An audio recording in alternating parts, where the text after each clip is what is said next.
Genesis 2:1 references the completed universe, the time by which God will no longer create anything in this universe.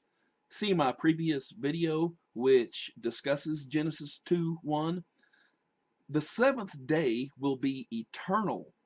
When God ceases creations and works in this universe, God will no longer create or work in this universe. Of course, prolepsis is the scriptural technique of using a past tense verb to reference God doing something in the future. I discussed prolepsis in a previous video.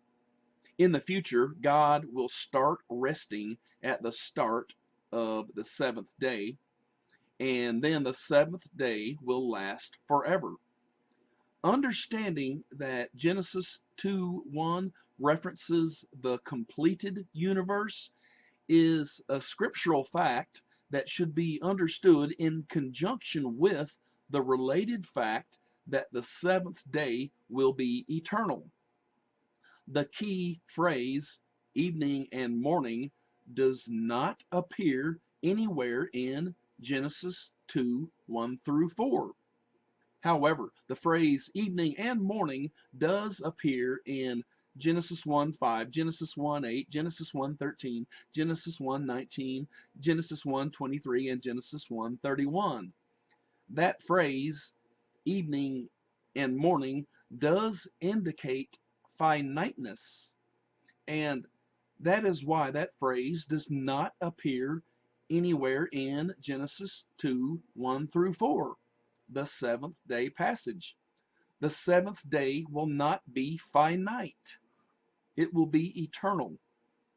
Young earth creationists claim that the phrase evening and morning in 6 verses of Genesis chapter 1 indicates that the 6 creation days were calendar days.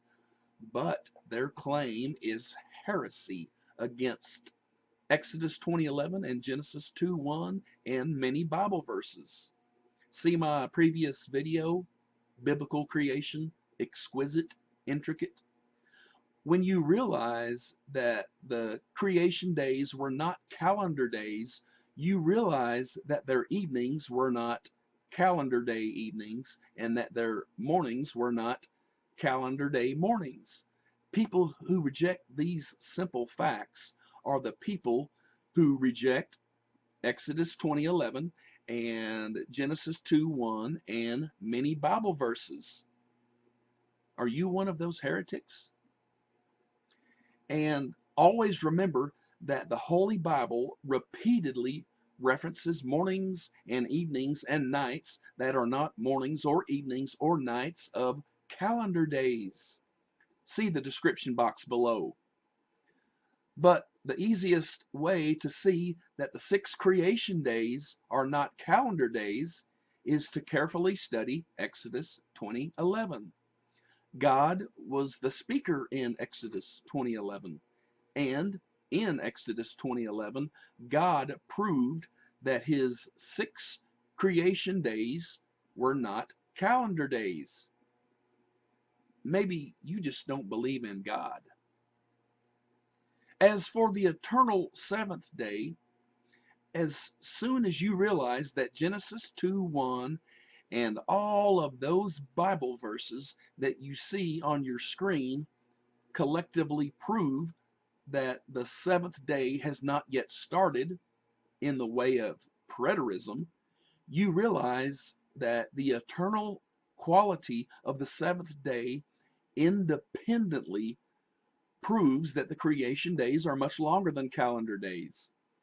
The fact that the preterist start of the seventh day is a future event proves, independently of Exodus 20:11, that creation days are much longer than calendar days.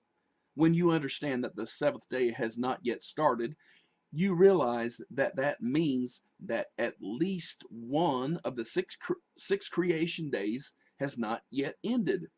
And the truth is that 5 out of the 6 creation days have not yet ended in the way of preterism.